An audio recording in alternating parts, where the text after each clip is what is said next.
Hi guys, today we're going to have a look at the steering to see what I've done so far and how I'm going to make it all work. Let's go and have a look.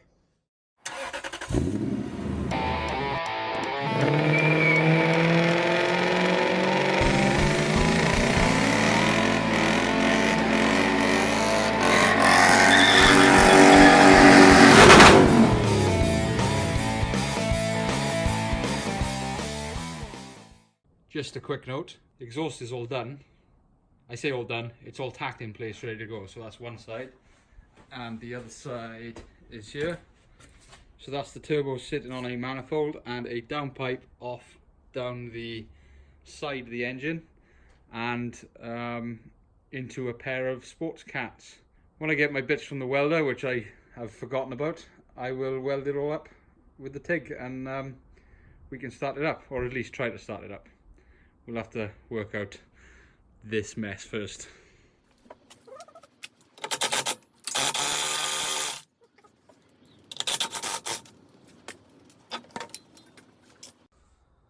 Okay, so what have I done?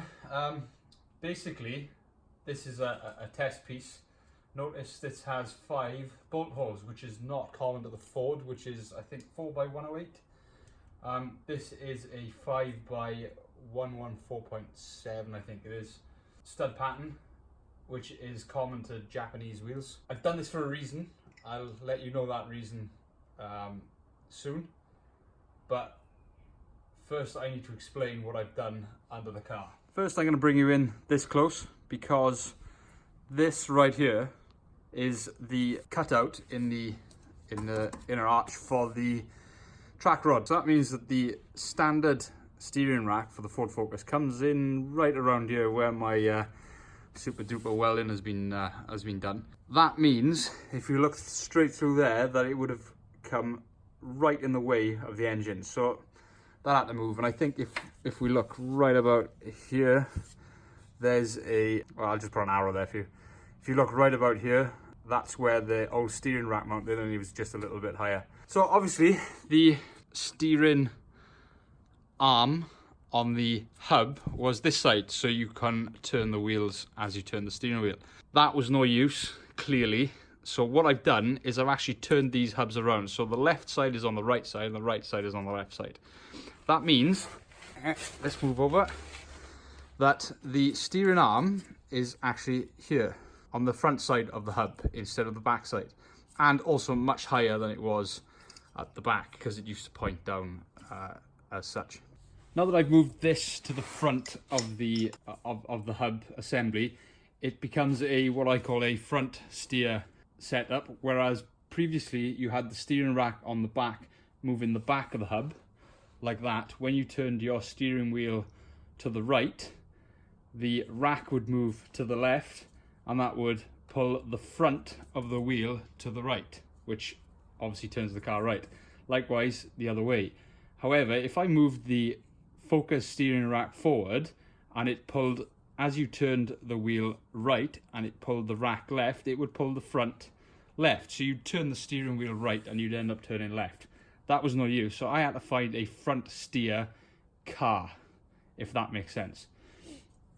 What I settled with was the BMW steering rack, as I think I've shown you before.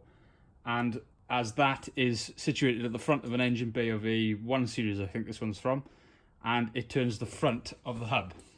So now when the steering wheel turns right, the rack goes right and the front of the hub goes right also. So that fixes that. With the steering rack further forward, which is in here, the line came down right just in front of the ball joint, depending on where it is on the suspension travel. Now I've done a lot of work working out bump steer and everything, and trying to work out all these different angles that happen with the steering when you turn the wheel and when you're going over a bump.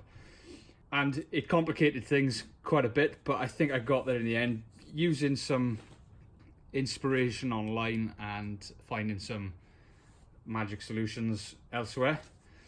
What I come up with was an extension to the steering arm here. So what I'm going to do is I'm going to be using rose joints. I'll probably put a ball joint on it because it's not going to be a daily car, but it's going to need some sort of protection.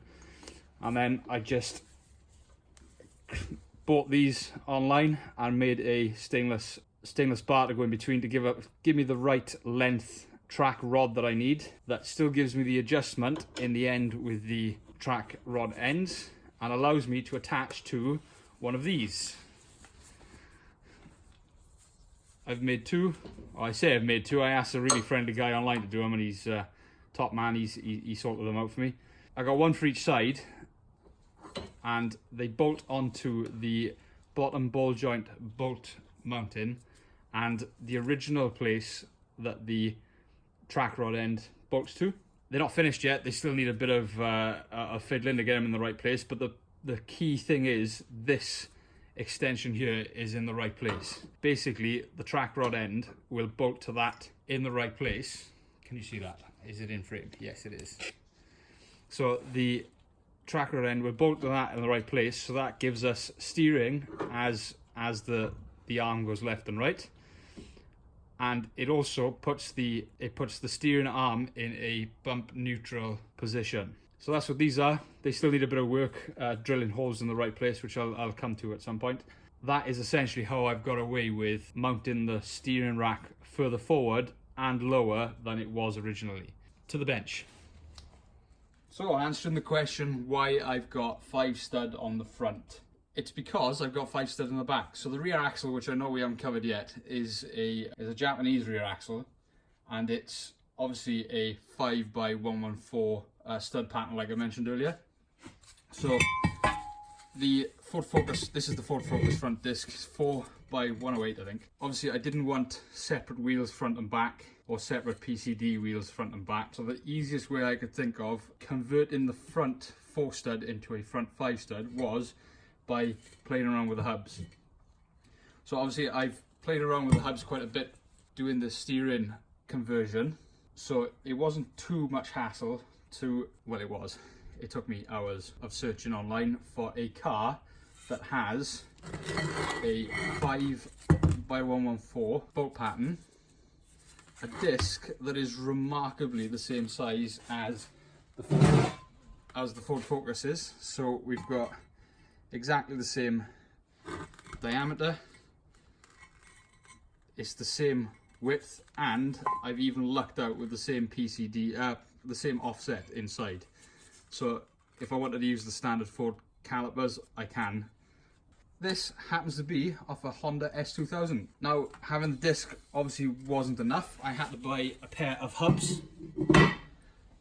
So this is the other side that I haven't done yet. Here's the disc with the hub. Now this was also a factor, is I needed a stub axle style hub, not a drive shafted hub, if that makes any sense. Most cars, specifically the Focuses as well, when they're front wheel drive, you have the spline come through and then you put a nut on the end of the drive shaft to transfer drive from the drive shaft to the wheel. So I had to find a rear wheel drive Japanese car with this bolt through hub. You'd be surprised how little there are. Most are front wheel drives with the hub nut, or they're 4-wheel drive, or they're this new fancy contained bearing setup that lots of car manufacturers seem to be doing. But if we look around here, around the back, basically we've got under here one big nut, and this is essentially a stub axle. So we can take the nut off and pull the stub axle out of the bearing, which is perfect because that bolts directly onto our 5 stud disc and hub, and it means I don't have to cut my old drive shafts down to support the bearing. So that's the solution I've used here. Back at the car, this is just showing you, so this is the S2000 stub axle. It's been turned down. I'll be doing that to the other side so I can show you the process. It's been turned down to fit inside the Ford Focus bearing, which sits in there. And as you can see, nice big nut holding the whole thing together so that the bearing doesn't fall apart. And we've got a nice turny wheel. Just wanted to show you this too. This was Mark 1 of that. Hey, if it's stupid and it works, it ain't stupid.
can't remember what I've done the other side. On the other side,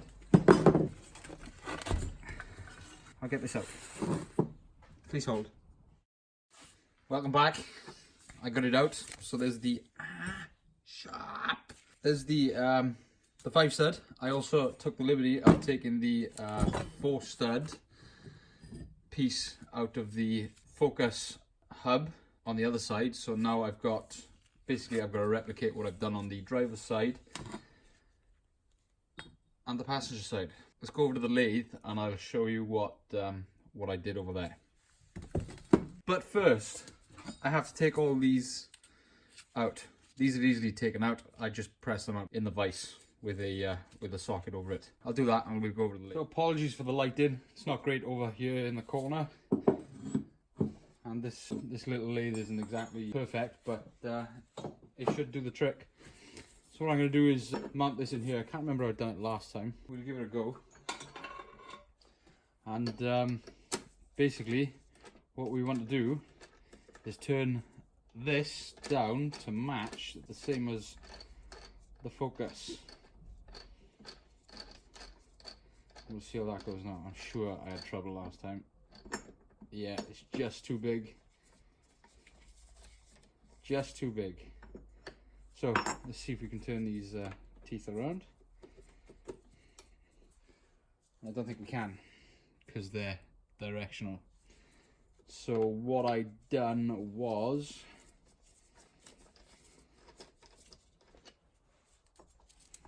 mounted it on the inside, which isn't great.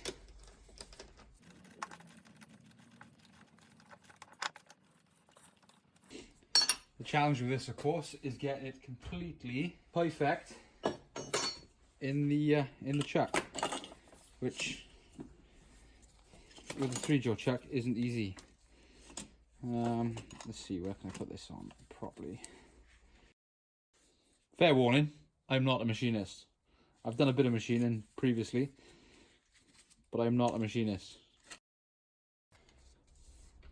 We're quite a bit out there, so let's start working this in, is it?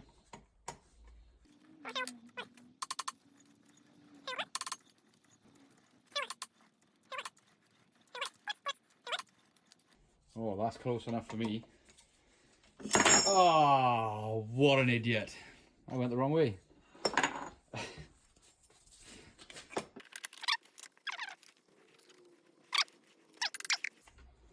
Right, this time, turn it the correct way. Oh, but it's moved now. Still pretty good. Good enough for me. Let's see if we can turn this down to match the profile of this. I know it can be done because I done the other side.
So, without taking it out, I'm actually going to check what I've done this end on the other one.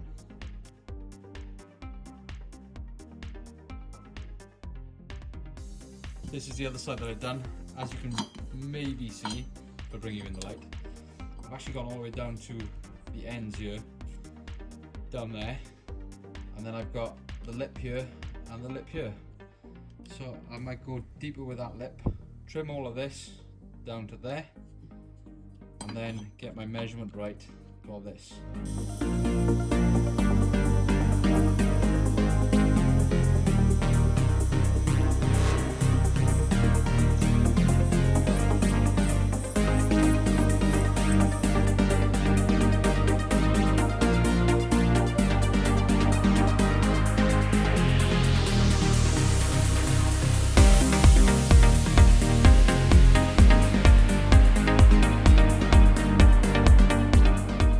The output. Oh.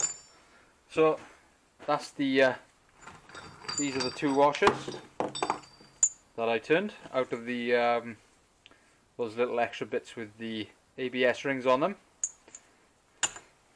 Then we've got two nuts. Now I've ruined one nut, so this is the old one for now, but it'll hold it on. I had to turn out the inside as well to make sure it cleared, but I think we're okay. I might buy two new ones of these just to make sure, because at the end of the day they're holding the front wheels on. And then the hubs themselves, so they've been turned down to match the profile of the Ford Focus, and they fit in here with the washer on top and the nut holding it down. Now I just need to buy new bearings for the Focus hubs, clean them up a bit because I can't let them go on like this. As much as I don't care, they are actually minging. Put them all together. Oh, this is going to need to be pressed in, or pressed a little bit in. There it goes. That covers that. Nut goes in the end.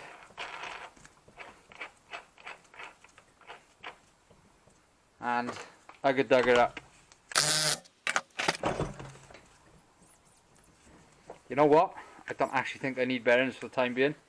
That will actually do, because it's pulled them up nicely. Wow! That was useful. Well, colour me surprised. Anyway, that works. Now I could get a cover for this like they got on the S2000. I always forget the name of that car, but I don't think it's necessary. It's holding it down, pulled it up tight, and we G to G, good to go. Same thing on the other side. I'm gonna go and get the hub off and give it a go. Be right back. So here's the other one. I'm gonna have to use the old nut because, like I said, I broke the other one. So this should fit right in snugly. It's a bit looser than the other one, but it should, as long as it pulls up, be okay. Camera doesn't like the ugga-dugga.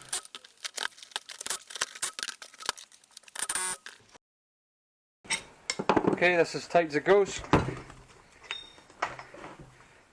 And you know what? That feels pretty damn good too. Well, there we have it. Ford Focus Mark 1. Used to have the 108x4 stud pattern. Now it has a 114x5. Excellent. Now I can fit my fancy wheels. Boo! Weren't expecting me, were you? So this is Future Jaff. I'm currently editing the episode 4 of the Flexus, and it is way too long. So I'm going to cut it into two. That's why it stopped right here. So we'll cut it here, and I'll put this video out today, and I'll put the rest of the video out in a couple of days' time. As you can see, stuff has moved. So I've obviously made some more progress. That was for episode 5, now possibly going to be episode 6. But it's moved out and progress is being made. Keep watching, please. Subscribe, like, dislike, do what you want, I don't care. Just come back and watch it, because I enjoy watching those numbers go up, because I'm a sadist like that. Yeah, so like, subscribe, do all the business, do whatever you want, come back and watch, and you'll have part 2 soon. See you guys.